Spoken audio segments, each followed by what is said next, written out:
I will start our PowerPoint, and I'm really excited to have this session, and I'll kick it over to Brad for to talk us through.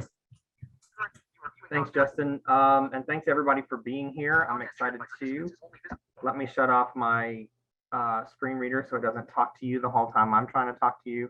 It does try to compete with me. Bear with me. At the tone, the screen reader will go away. So thanks for joining us for this session. Just some housekeeping details, which I'm sure you know, this is being recorded. My computer shouted it at me, and I'm sure yours did at you as well. Everyone's muted right now to ensure sound quality, and so everyone can enjoy the conversation that is happening on the main presentation. Do keep your questions and comments going in the chat. That's been very helpful, and it's been an efficient way to get questions answered without losing too much time, because I feel like time just gets away from us if we don't. So feel free to use that. If you experience any trouble, email Justin. He doesn't have anything else to do, right? jchu@prosperitynow.org. So what I want to start with is to set the stage with a scenario that if you're not new to VITA, this will feel very familiar. If you are new to VITA, we're telling you this not to scare you, but to prepare you. So let's just say, things happen at a tax site that can slow you down, right? And the taxpayer who's late, the volunteer who's late, the return that goes in a direction you didn't see coming and takes longer, and then you got to get another volunteer involved. And so that volunteer is then delayed, and then the next volunteer needs a quality review, but there's nobody available. And before you know it, your waiting room can look like a hospital ER, and you got to do triage. And that's kind of the whole point of this conversation. There are other things that you can do to drive your taxpayers to services that can still get them served, but not necessarily through the traditional VITA methods. And it's important to pick the right one. For example, let's say that I send Justin to a tax preparer in a self-assisted model and say, oh, you can do this. You just look like you have a W-2 in your hand and it won't take you long at all. And Rebecca's here and she can guide you through the process. But then an hour later, I come by and Justin's still toiling away. And I'm like, what is taking so long? And what I didn't know is that Justin had his 27-page Robinhood statement on his phone. And Rebecca's trying to help him sort through that. And she's ready to take the first plane to Hawaii. And so there are ways to do this. There are ways to sort through and figure out, is this person a good candidate for a drop-off? Is this person a good candidate for self-assistance? Or do we really need to take the time? Or is this person out of scope and we need to move on? Figure out what is the best course of action for each person. So today with us, we have Katrina Madden, who is my neighbor to the east. Hello, Katrina, at United Way of West Florida. I was in Pensacola this week. I should have waved. Rudy Tavares from branches in Miami, and Michael McCarthy with United Way of Greenville County. And we appreciate all of you being here today, and we look forward to hearing what you have to tell us. I'm going to mute myself and turn my screen reader back on so that I can hear the chat as well as the conversation. Thanks for joining. Hi, my name is Katrina Madden. And I am great, thanks. Okay, I'm the Financial Stability Outreach Manager here at United Way of West Florida. I've been in this position for 5 years, and my role here is to oversee all of our financial initiatives, our largest one being our Volunteer Income Tax Assistance Program. Before I was with United Way of West Florida, I regulated retirement funds for various school districts around the country to make sure that they were in IRS regulations. So I technically am a numbers person, but actually I'm a very creative person that just likes puzzles. So I really enjoy this role because I love figuring out the puzzles of taxes and numbers. Another thing to know about me is I have to live near the ocean because I love saltwater fishing. So that's really important. So if I come to visit you and you live near the ocean, you have to take me fishing. A question I get asked a lot is, where is United Way of West Florida? And I think you have to understand where we are in our population to understand the people we serve. So we're located in Pensacola, Florida, and I'm a Jersey girl, so when I heard of Pensacola, Florida, I just swore I was going to be in South Florida somewhere near Miami, and that's not where we are. We are in the panhandle of Florida, right underneath Mobile, Alabama. They call us LA. So Lower Alabama is where we are. So we're technically Florala, so around that, so Florida and Alabama. So we serve two counties. We serve Escambia and Santa Rosa counties, and we have a combined population of over 500,000 people. Through our program, we serve over 22,000 individuals, and that's just through our financial stability program alone. Most of our poverty population comes from the Escambia County, so we see a large need in Escambia County. So let's talk about VITA and how we operate it. When I first started in the volunteer income tax assistance program here, we only had two service models. That was, we did my free taxes and we did walk-in. So those were our two delivery methods. And during a mediocre year, this was a mediocre year for us. We did this, and this wasn't during COVID. We had 51 volunteers. On a good year, we have 80 plus volunteers. We did over 5,000 hours, and we normally complete between 3,000 and 4,000 tax returns. And our impact fluctuates between $5 million and $7 million in our community. So with that, we really thought that we were doing a great job. And it wasn't until I was able to actually have hands-on in our VITA sites that I saw that there actually was an issue. So, you know, just because we were doing things the same way for so long and no one wanted to change the method. And what I found is that we had long lines. You know, we had people from the top of the stairs wrapped around the building, and, you know, I just thought we were giving away gold. I had one gentleman tell me that he was camped out since 4:30 in the morning. So I felt like that was an issue. We were wasting our taxpayers' time. And then on top of it, it's stressful to go into a volunteer site to see that. So there were some questions I had to ask myself is, how can we better serve the community? Are we respecting our clients' time and the mental well-being of our volunteers? Now, I will tell you that our volunteers love the way things were. They actually love the chaos of it and they live for it, but I just could not see that being sustainable long-term. And I just couldn't see our clients doing this long-term. But they were used to it. They were used to it. So I had to actually think of some ways to change. And I will tell you that our service delivery methods started changing way before COVID. So the one thing that really helped me out with finding out different ways to serve our community was actually connecting with other organizations. And the first thing I thought was, one, I was by myself in this. And it wasn't until I started picking up the phone and making phone calls. The first person I did call was, it was United Way of Southwest Alabama. And I happened to meet Brad there. So I had a good conversation with Brad, and, you know, we were able to actually I actually took a field trip to downtown Mobile. So I enjoyed the visit. So after talking with Brad, I found out about the appointment method. So we determined that we were going to go to appointment only. So that was a really big game changer for us. And with that, when we went to appointments only, that was a major change for our volunteers and our clients. And trust me, I had so much backlash with this change. A lot of backlash because the clients just couldn't come when they wanted to come. And the volunteers loved the chaos of it. But it was something that it had to be implemented to just started to change our service model. Excuse me. So with that, there was several pushbacks. And the thing I had to realize is that we had to stick to it. I had lots of angry clients yelling at me. I had volunteers wanting to walk out because it wasn't the way they did it.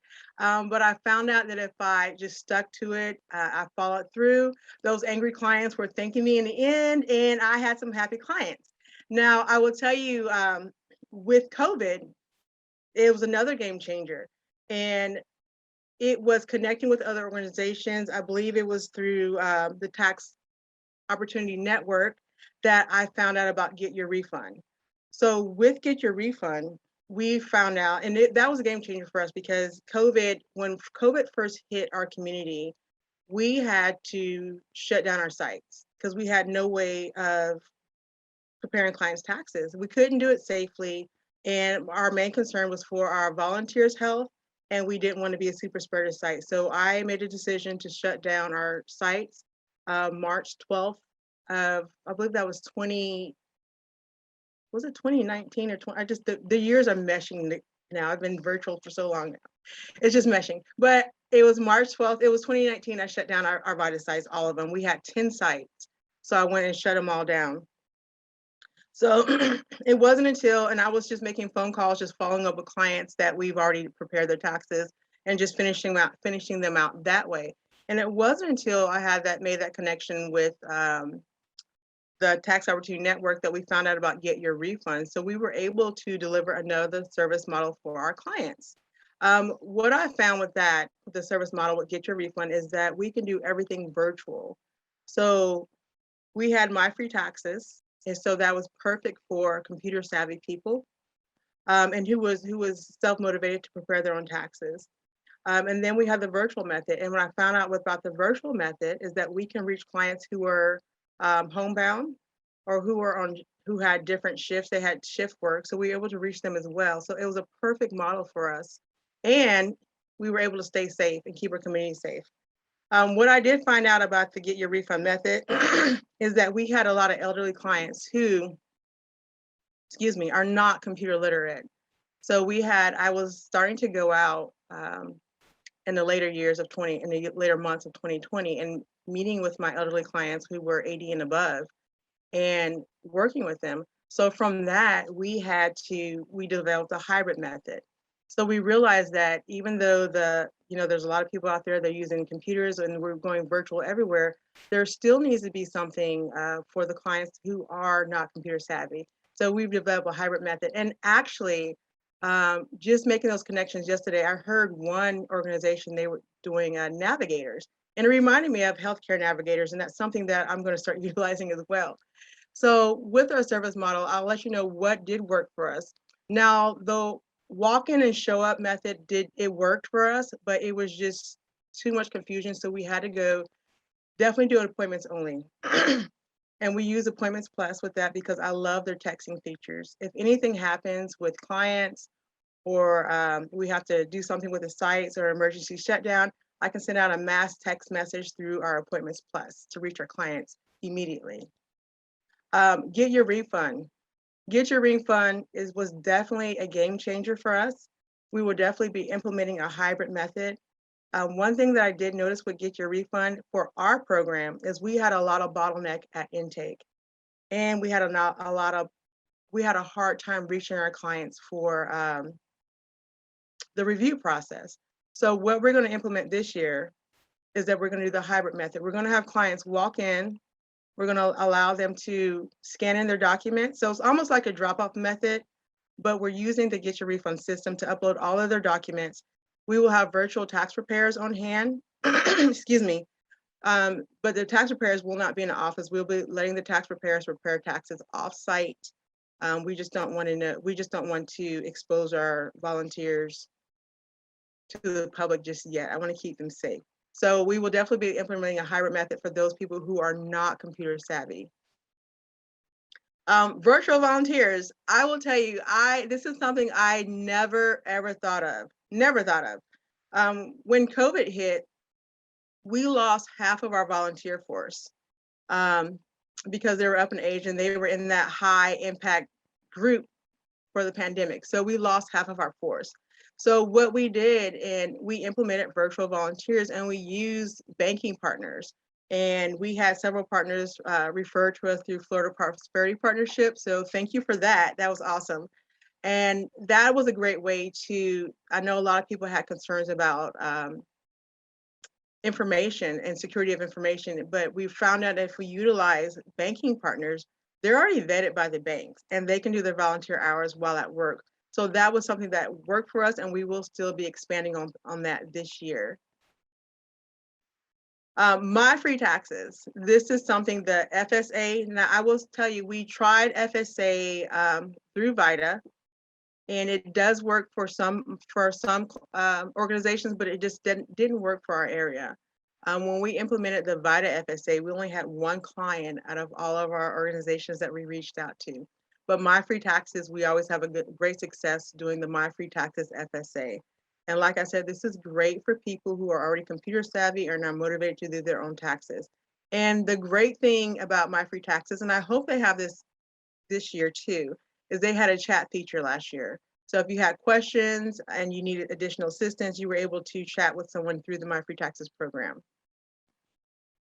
One more thing I will tell you that worked for us, and we would not be able to go without it, was the virtual volunteer training.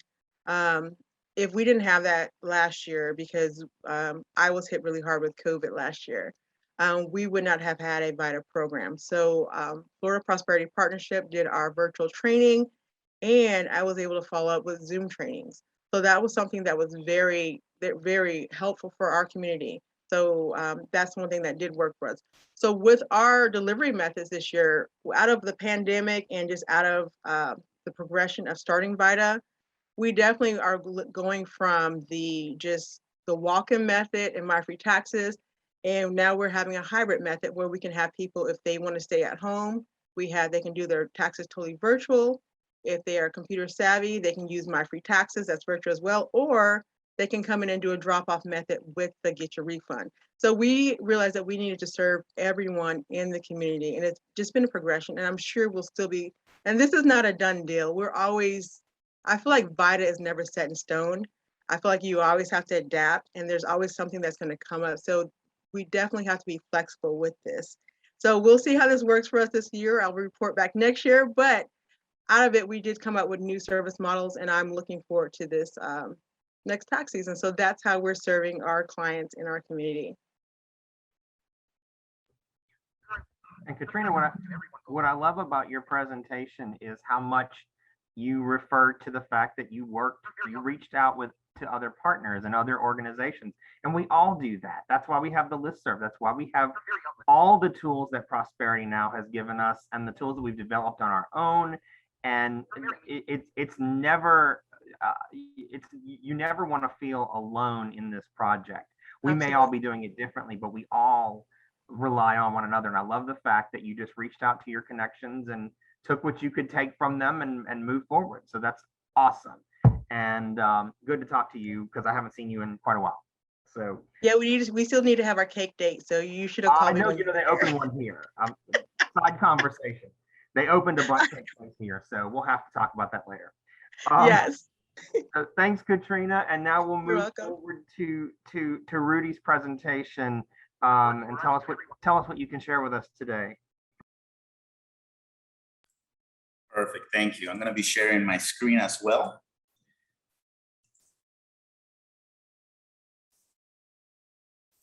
All right, hope you all could see that. It says my name on top. Can I get a thumbs up that you see it? Perfect, thank you. So as mentioned prior, yes, I'm Rudy Tavares. I'm the manager of asset building. And pretty much, yes, I'm very involved when it comes to taxes, part of getting the sites prepared, hiring and all of that. So one of the tips that I do want to mention, of course, for best practice, and it's very similar to what Katrina has mentioned, so relatively some of the concept of what we use to process taxes, and also, of course, partnering with FPP for training as well.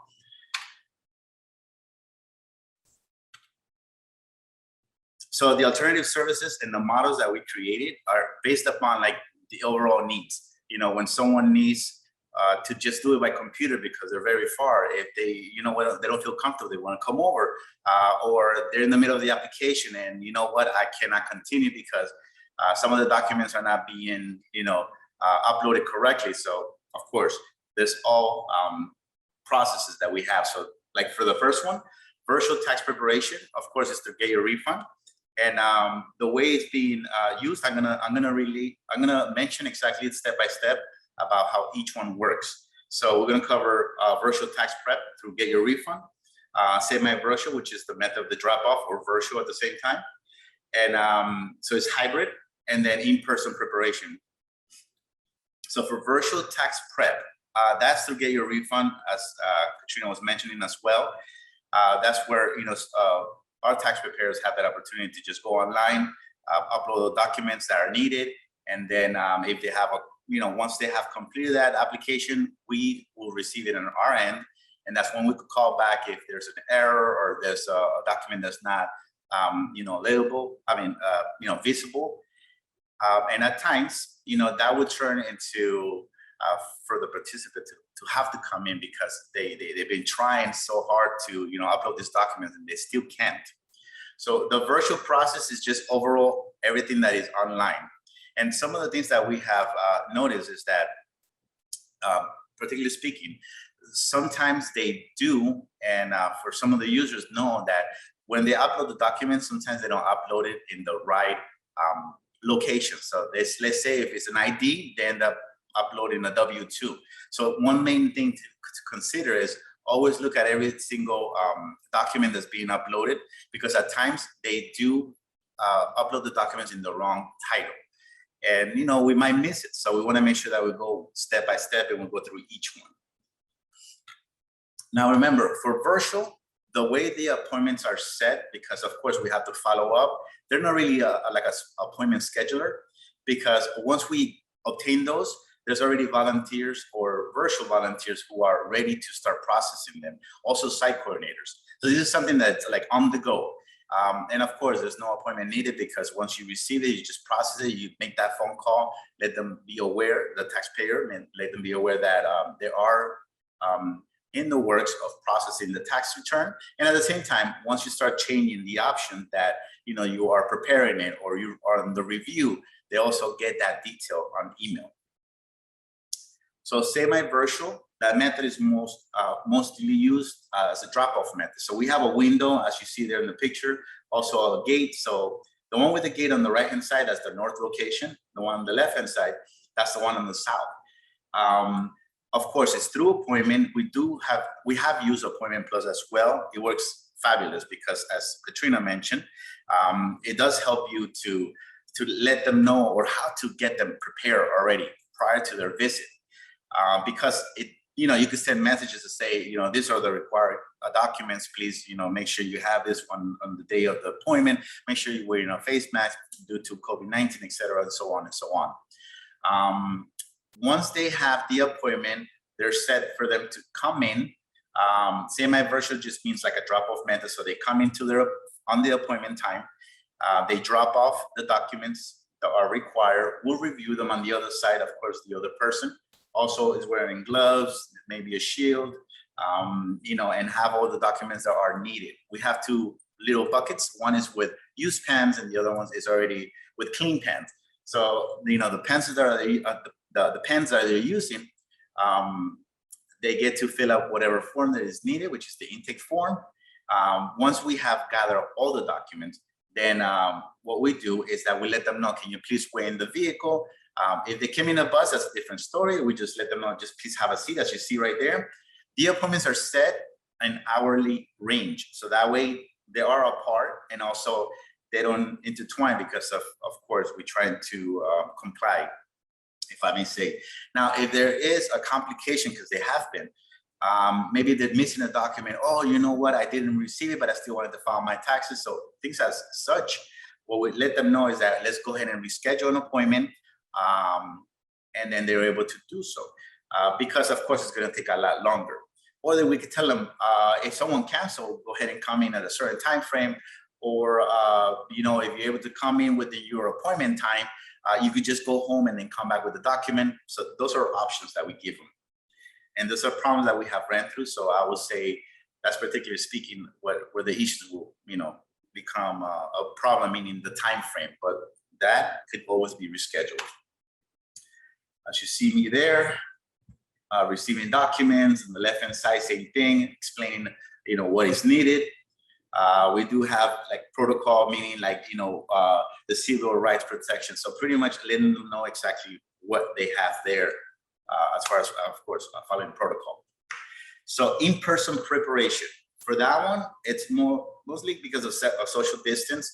Now we have a shield where you see the receptionist with the hands up. She has a plexiglass shield on the front. Also, the volunteers that you see on the right-hand side, they have their own unique location if they happen to come in like here. Some will be virtual, meaning that the site coordinator could just scan those documents and send it to the virtual tax preparer. So that way they could send it back, and then we do QR, and then of course we present them as well. So in this whole process on the in-person preparation, it's the same thing as if they were going to the office. So they coming into the office with an appointment, of course. The participant has a certain isolated location where they get to sit and wait for the taxes to be prepared, and the tax preparer will actually be just on their chair doing what they have to do. If the site coordinator needs to, well, if they need to relay a message or they have a question, we have the site coordinator to actually be able to help out in that. And they will ask the questions, they will come back and get the prepared questions mentioned to them, so that way they could get it prepared. So that's the overall picture of the three methods that we use. Keep in mind that there is a little bit more things that may cause issues or technical issues, but there's always we have partners who will support us. They say the system shuts down or something happens where we don't have access here in our office. We will of course reach out to our support team, which is our partners, and then continue the preparation process. Now, one thing that I forgot to mention when it comes to virtual is that the process itself, for some of you that already have the technique or the experience, is that of course when the documents do arrive online, you have to review all of them. Then you assign a preparer who prepare those taxes, and that's the person who will also review them as well, make sure that everything is there. If not, they will be contacting the taxpayer and make sure that they answer all the questions that are needed, or they're able to upload any documents that's also missing. Once they're able to do that, the site coordinator on site or the virtual will be able to finalize that process but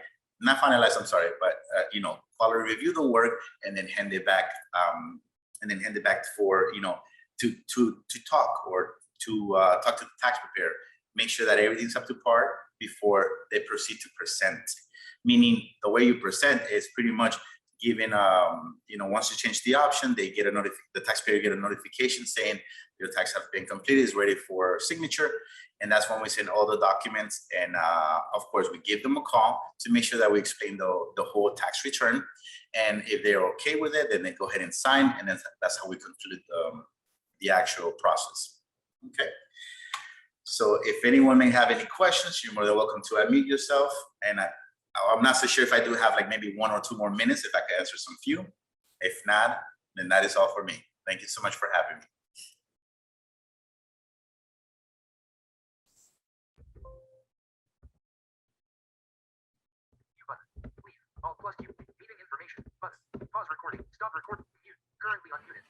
Okay, I couldn't tell if I was unmuted or not.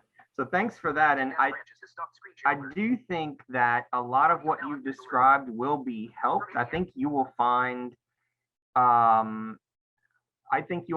the customer portal and TaxSlayer may be useful for some of your virtual activities in particular.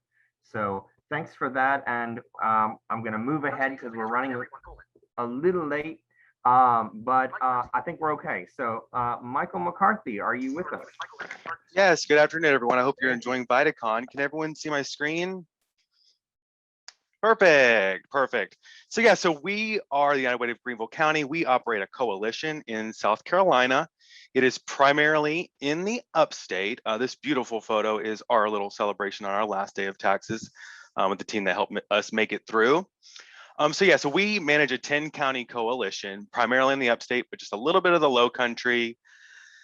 This past season, we had 40 sites in those 10 counties. Normally, we would have 55 or more sites. This was actually my first year as the VITA program manager. I was a AmeriCorps member last year, and as part of my service year, I did do a lot of taxes and a lot of VITA.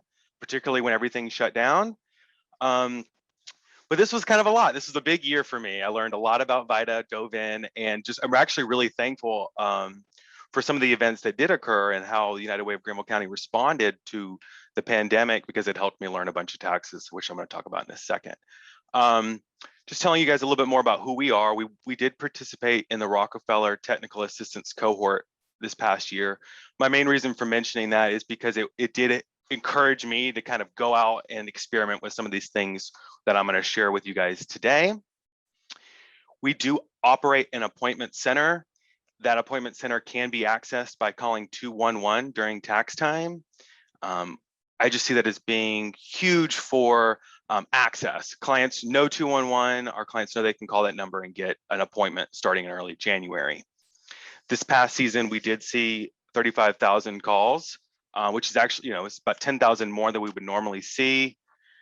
And I think that just has to do with, the more callers we have, the harder it is to get through. Therefore, we have more calls total. But we all know that we had more filers this year due to the stimulus as well.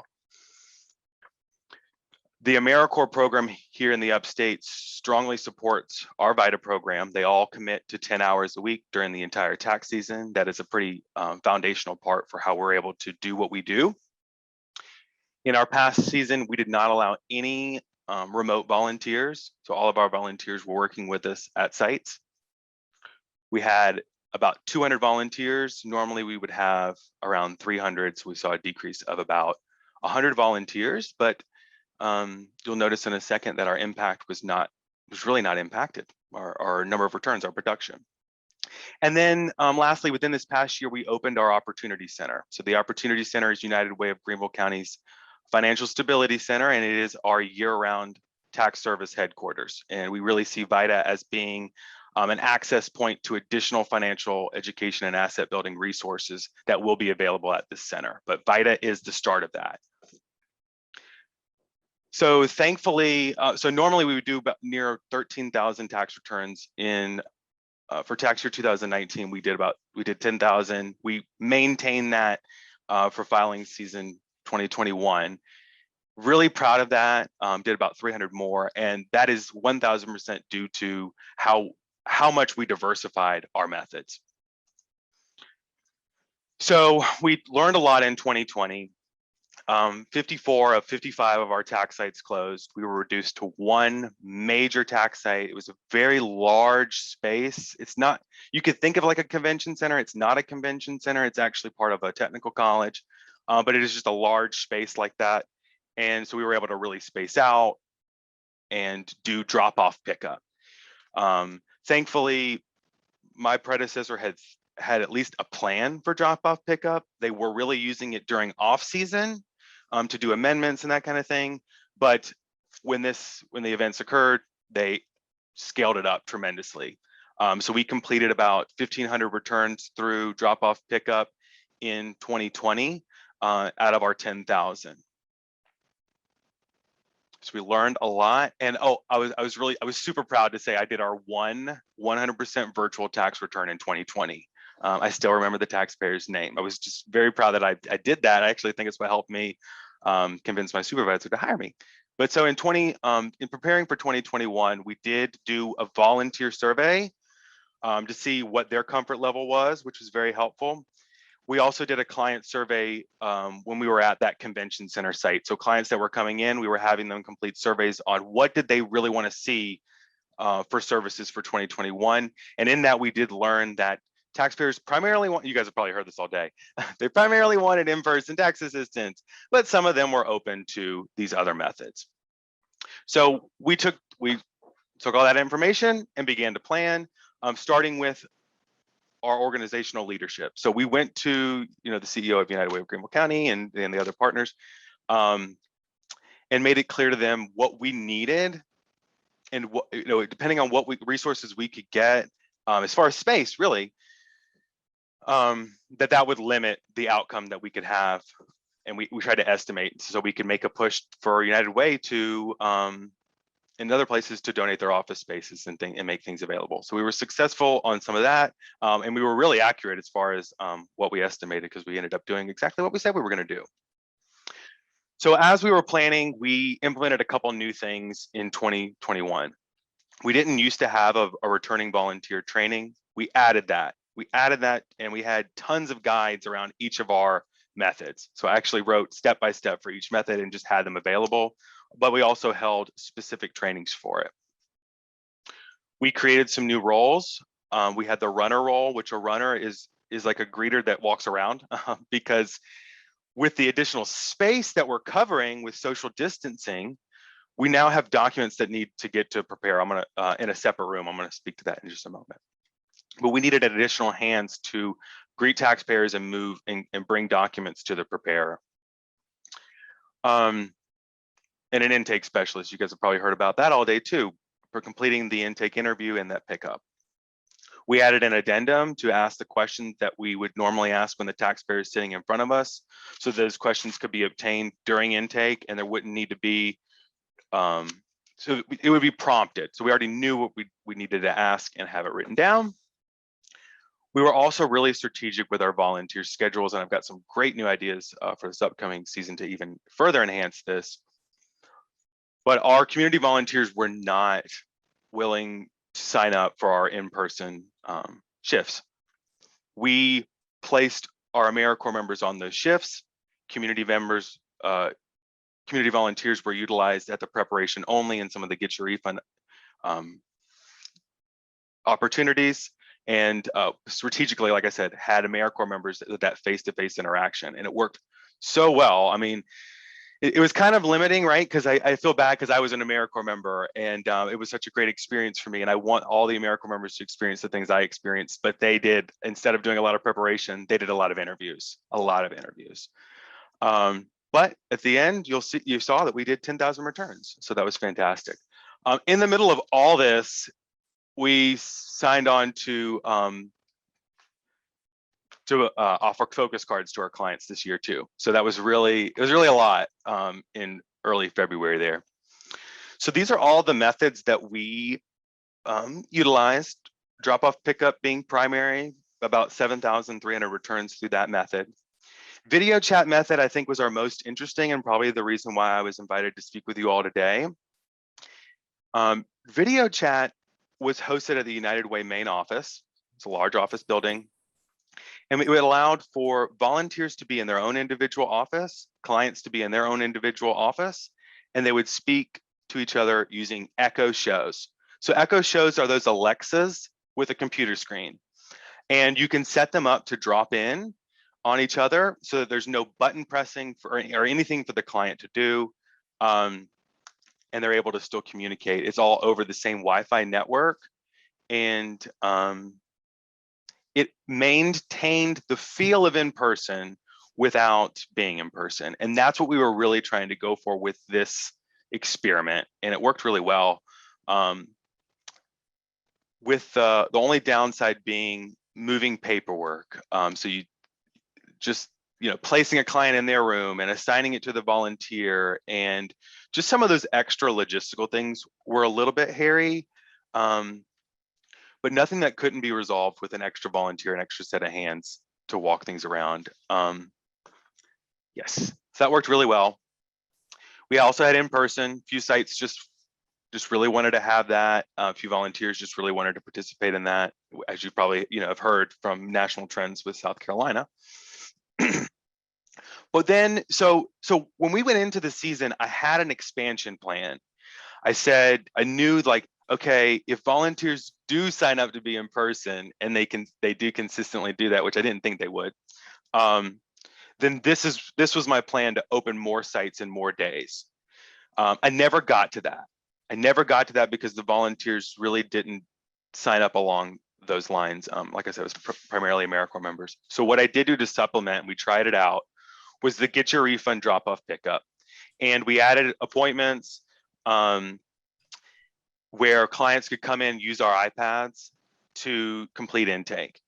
For us, we quickly learned that was not the biggest bang for our buck, because it just kicked the can down the line. So I didn't have the volunteers to do the interviews, and then later on, I still didn't have the volunteers to make the phone calls. It still kind of fell on staff. that's one of the major things that I'll talk about at the end here, but I'm looking to improve that next year is training our volunteers on using the phone.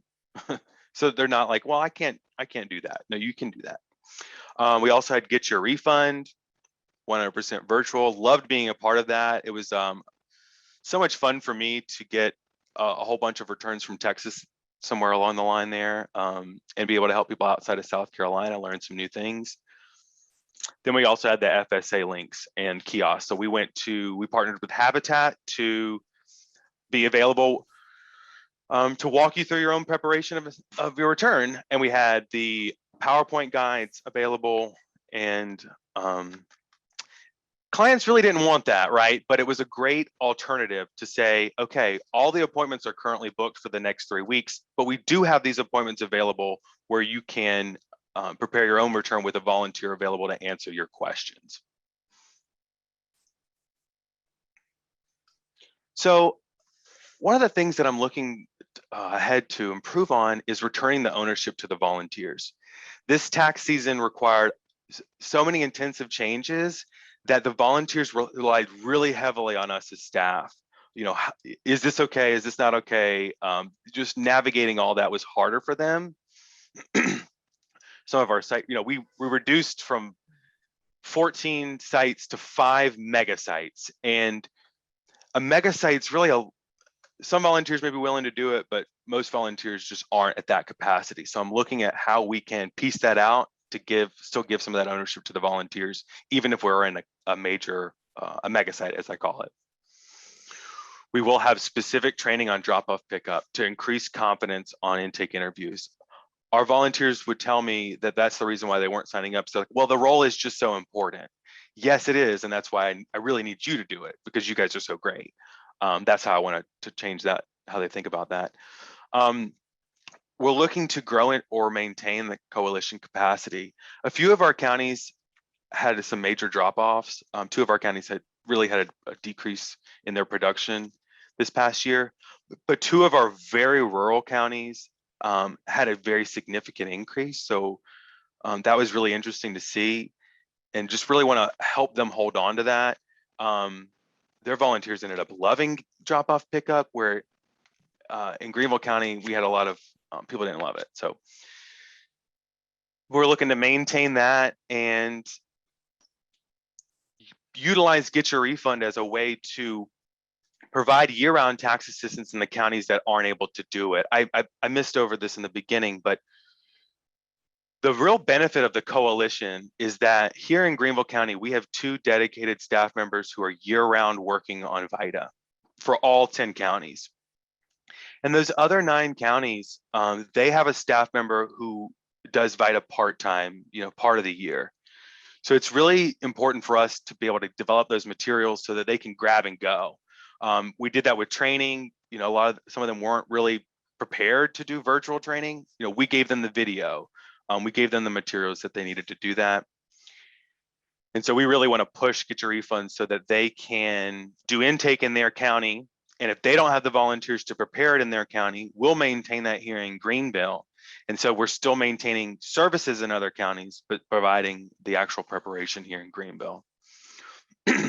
That's the goal anyways. Expanding financial education and asset building services, looking to grow what we're offering here at the Opportunity Center with some things like savings accounts or match savings.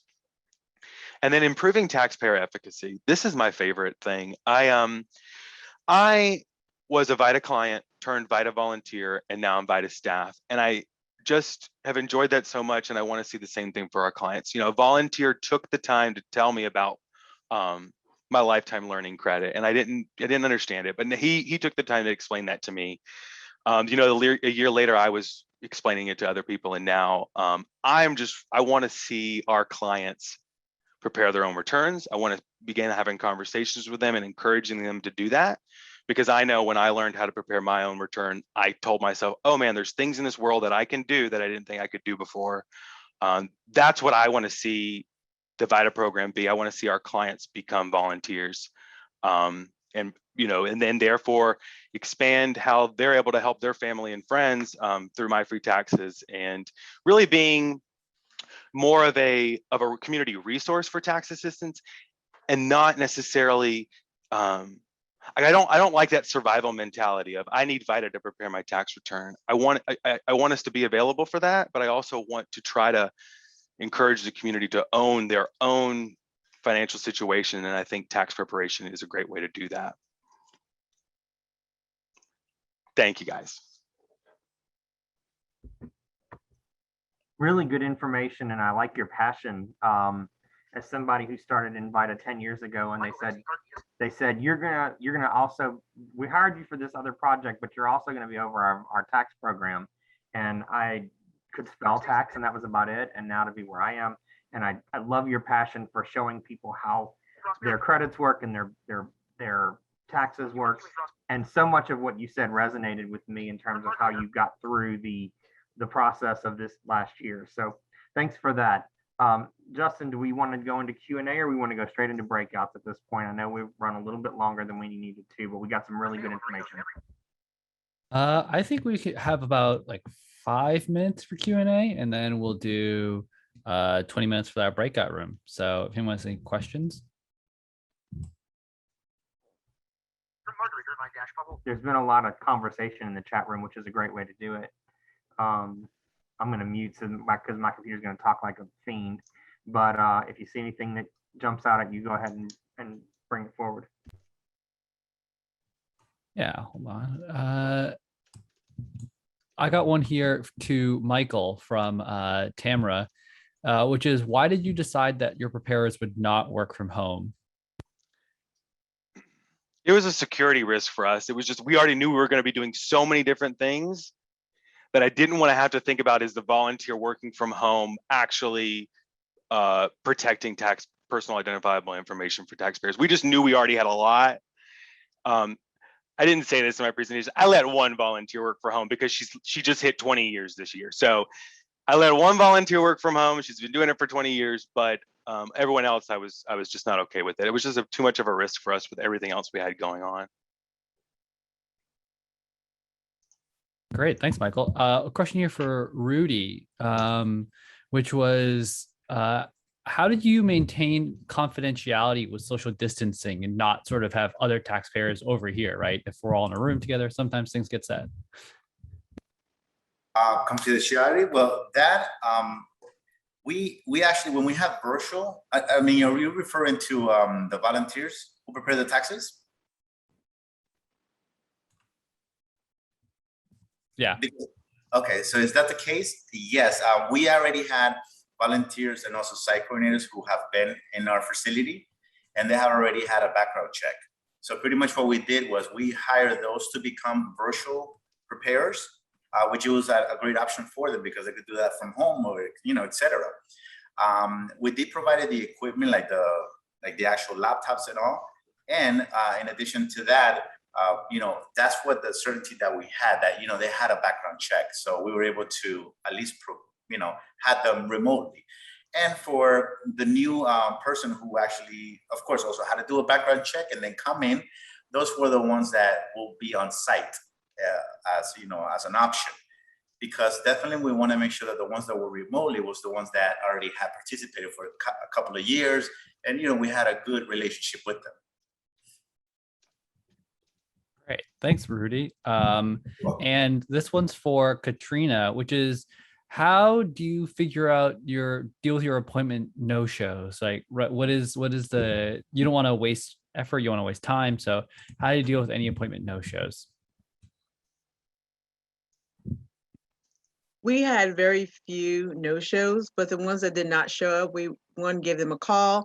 And what we started doing is that we did have a few people walk in. So if we had walk-ins, I would take their numbers, their name and number, and if we had a no-show, I would call them and fill that position or fill that appointment immediately. Great, thank you, Katrina. And finally, I think this is for everyone. So if you want to hop in just with a number, because the question is, would be interested to know how much time was allotted for each drop-off appointment, and if intake and interview was done at that time. This is from Kara, and Kara said that her drop-off sites were allotting 35 to 40 minutes, which 30 30 to 45 minutes, which included the intake and interview? I think 30 to 40 minutes would be a lot for just the drop off. For me, I'm allowing about 20 to 25 minutes because it takes our volunteers, if it's and it depends on the tax return too. If it's a simple tax return, they can prepare a tax return in 30 minutes. So I think that's for me or for my team, I think that's a lot of time just for the intake process and drop off. So for me, I'm only allotting 20 to 25 minutes for intake and drop off. Cool. Thanks, Katrina. I saw, Michael, you said 30 minutes for drop off, including the interview. Rudy, do you, how much time did you allot? Do you have like a rough number? Of the tax preparation, I mean, typically it depends how quick it is or how complicated it is, that I normally assign it to, you know, a particular preparer. But typically speaking, it could be between 10 minutes if it's super fast, if it's just like one W-2, you know, very straightforward. If, you know, it did get a little more complex, it could be an extension of 30 minutes top, because what we're trying to do is minimize the time frame. And then particularly speaking, then we have the site coordinator who's a little bit more advanced to be able to kind of oversee that. So if they see that they're going already on the 20-minute mark, then they start like, you know, looking to see how can they better help if there's anything needed.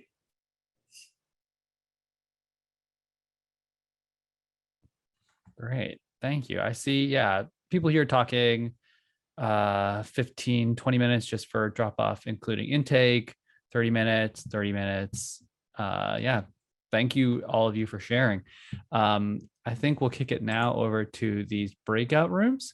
Can you hear me? Yep, can hear I was you. going to throw in one thing. I saw someone commented that it may depend on states, and that is also a big consideration. For example, Anne made the comment they limited scope, and one of their limitations was no Schedule A. In Alabama, if we didn't let you do Schedule A, you'd be really hopping mad because almost everybody itemizes on the state, and you got to put all that stuff in on the federal side. So every program is going to be different. There's no one right or wrong way to do it, and it's going to depend on the complexity of your circumstances. But I certainly love the sharing of information, and now we're going to continue that through our breakout process. That is a silky smooth transition there, Brad. You should be on the radio. Anyway, so if you're public radio, teach you a lot. If you are familiar with VITACon session, you will soon be sent away to a breakout room. In terms of some discussion questions, we'll be looking to what worked well for you last year, what did not, what are you going to try to readjust? How are you matching volunteers with each of your method? Do you have any best practices? And finally, have you surveyed clients? So you're going to be sent right now to your breakout rooms. We'll have all these break rooms assigned, and you should be able to be sent to them right now. Yeah, feel free to have these conversations. We're super excited to hear about what you have to say.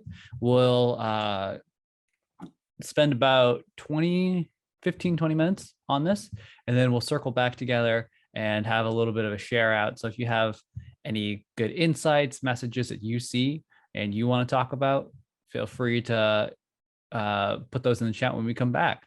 But otherwise, enjoy your time in the breakout room. I'm going to make sure that this is shared out to you so you have a chance to look at it. But on the other hand, let me know if you have any questions. We've done the breakout rooms a bit, but these things sometimes can be complicated. So let me know if you have trouble accessing it or you have any other questions. The things that we are going to be needing to wrap up now, obviously, are bingo. We'll do the bingo words first, and then we have some other fun stuff for you. So the bingo words, I rolled them already, but the bingo words for the end of the session are storytelling, FSA, and exemption. Again, the words are storytelling, FSA, and exemption. And again, like I did previously, I'll throw the whole list up in the chat. So these are the whole list of every single word that has been said for bingo. Feel free to use that as reference as we, get closer to the end of VITACon. There's got to be more winners out there. I bet there are. But in the meantime, we have a great mindfulness workshop that is coming up at 4:30 Eastern. So that's 15 minutes wherever you are. We have a mindfulness workshop being set up for us by our friends at Peak Wellness. So I'm going to put this in the chat. This webinar is hosted on Zoom. The link is in the chat. I would highly recommend you can click on that link now and get settled in 15 minutes early. So you go to the link in the chat and then type in the passcode, which is 329124. And that is another great thing to recommend is the Tax Roundtable listserv. Another great link. Thank you, Mike, for calling that out. I'm going to also put that in the chat. So there's a lot of great things in the chat. So yeah, we have that mindfulness webinar that's taking place 15 minutes. In 15 minutes, so wherever you are in 15 minutes, please do join us for that webcast. It's going to be a lot of fun. A great way to help incorporate mindfulness in our day-to-day life, especially near screens and after 2 full days of Vita. Sometimes it's good to take a little step back and take some me time or take some us time in this sense. So we're going to call the session here. I want to thank Brad and Katrina and Rudy and Michael for sharing. And thank you so much, everyone, for joining. I look forward to hearing from you in the future. And I hope you join us for our session and our mindfulness session today, and our Ignite talks and the rest of VITACon tomorrow. So thank you once again, and I look forward to talking with you soon. Bye, y'all.